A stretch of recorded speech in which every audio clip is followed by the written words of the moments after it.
festival. I think under Pure Gold. Ross Gamboa. We're gonna do a film together.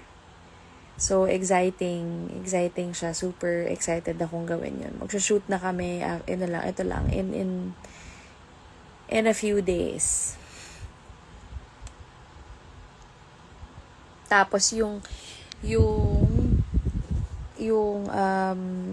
isang nakatrabaho ko din sa, yung recent lang sa Wish ko lang, makaka-work ko din siya dun sa movie na yun. So, yun yung isang abangan nyo. Another movie.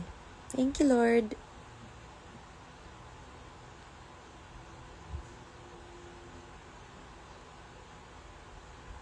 Thank you, Mary Jane. Maraming salamat. Hi, Fern. See you later.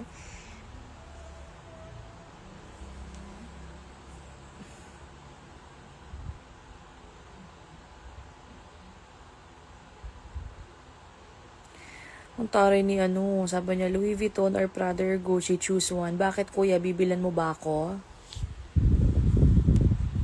Kung maka-choose ha.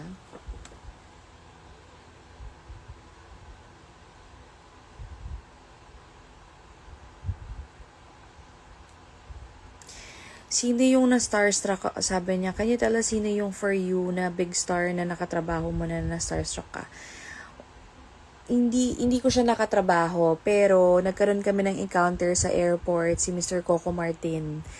Na-starstruck ako sa kanya dahil sa kadahilan ng napaka-humble niya. 'Di ba, knowing na that time, it was, I think, probinsyano that time nun kasi we're still parang doing my special tatay that time. And then, nagkaroon kami ng encounter sa airport. Tapos, siya pa yung lumapit sa amin. Tapos, nagpakilala siya. As if na hindi namin siya kilala. It's so humble. So humble talaga. And he was telling us na, he's a fan. And, na-appreciate niya yung craft namin, yung trabaho namin. So, super nakakatuwa. Na-starstruck ako sa kanya dun kasi dahil bait talaga. Tsaka mararamdaman mong hindi siya plastic. Hindi siya yung, alam mo, yung ina-artista ka din. Hi guys! So, sa mga ka-join lang, si KJ. KJ, punta ka naman mamaya. Charot. Dito ako ba sa Pilipinas? Punta ka naman. Gora ka naman sa rampa ka naman sa Viva Cafe, 8 p.m., te. Kubaw lang. So, sa mga nakakapasok lang po, ayan, I'm inviting everyone to please join us and join me as I do my first ever solo gig in Viva Cafe. And the show will start at 8 p.m. po. It's in Cubao, Quezon City. Ayun, nasa Saudi ka nga. Oo nga. Paano? Hi, Trish! Congrats on your marriage, married life. Congratulations to you.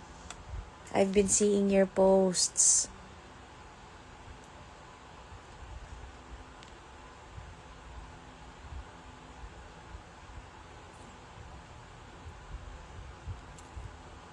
Hi, guys. Ayan. Diba ang gulo? This is my walk-in closet. My walk-in room. Dito lahat ng mga kagamitan. Ayan. Ngayon ko na kayo chichikahin kasi maya-maya lang ako'y magpapahinga na ng kaunti. I will prepare for tonight's show. Tas alis na rin kami. Kailan balik mo sa running? Yung running, basta pag libre ako pag Sunday, usually kasi talaga guys, pag weekend, nakaalat yun for Uno and for Mac. So, family time talaga siya. It's a family day. And, kami, we go to church. So, yun. But, I walk and I use my, diba, gulo niya. I have my, foldable treadmill. So, I use that. I thank you po. Maraming salamat sa nakaka-appreciate sa inyo kahit na 'di ba yung mga boom-boom-boom-booms. Ayan na, totoo po yan. Walang ano yan. Oh, 'di ba may pausbong oh. Te. Okay lang, that's normal. And sa mga nanonood ngayon, if you feel na parang, di kayo confident enough na kailangan laging may makeup, paglalabas, huwag kayo mag-alala. You're not alone. I also feel that. But sometimes we also have to embrace our natural beauty. Diba? We have to embrace kung ano yung nandyan. Ganyan talaga. That's part of human life. That's part of being human. And totoo yun. Uy, hi MJ! Ano na Mars? It's been a while. Mars, baka naman wala kang ganap later. Or kung makakancel yung plans mo. Go ka naman sa Viva Cafe. It's just in Cubao. I will do my first solo gig there. Diba? I hope to see you again. Hi Eunice! Super miss ko na yung smiling face mo and yung masarap yung food, the empanada and the bagnet. Diba? Tama ba? Bagnet. Yes guys, sa mga nakakilala sa akin, hi Ate She.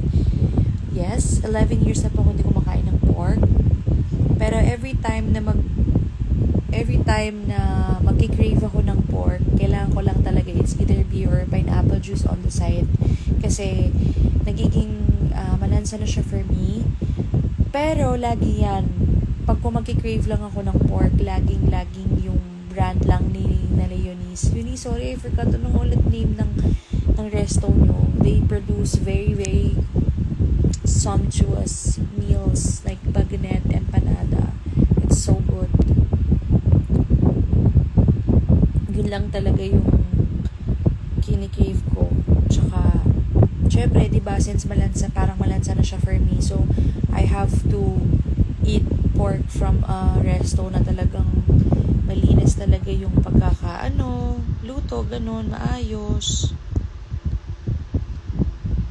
And they have their KT sauce, tama ba yun? KT sauce.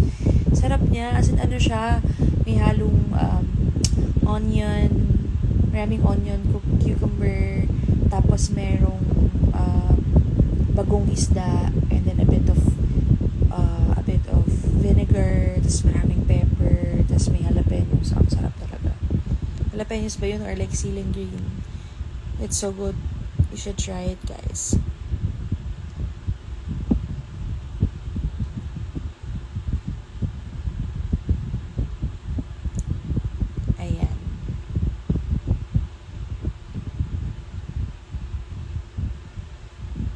Empanada Nation, guys.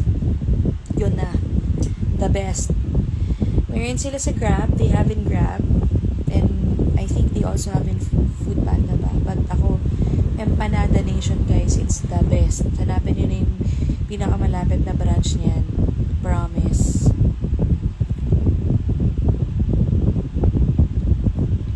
Yes, soon. God's time is still the best time. God's timing is still the best time.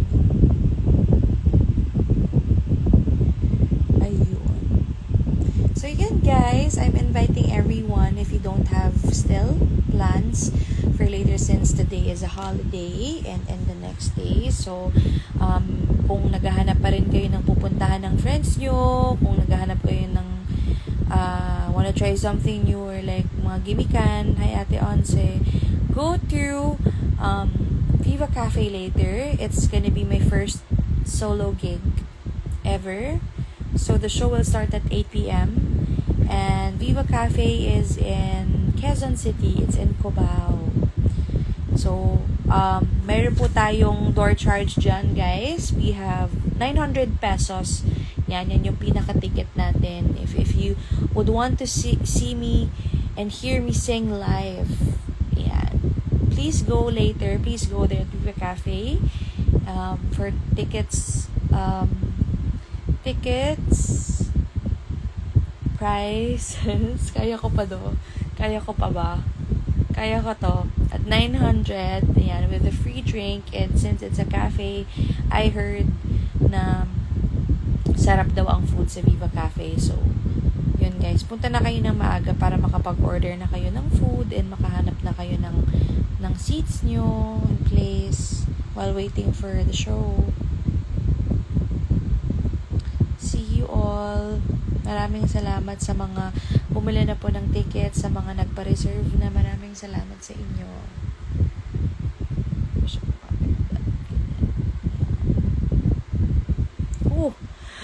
Muy! Lakas ba ng ano mo? Internet? Ayan na nga. O, diba? Kitang obvious ba ang nagpapalabas ng ganitong ngiti?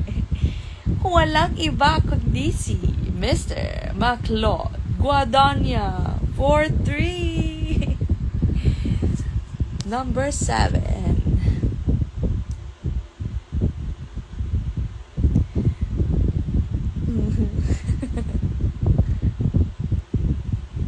Gwapo mo. Ganda. Ikaw ang gwapo. Mas maganda puso mo. Kami guys. Okay. Sabi ni Ate Fern, ayan na, nakangiti na naman ako sa relasyon ng iba. So yun guys, please grow po.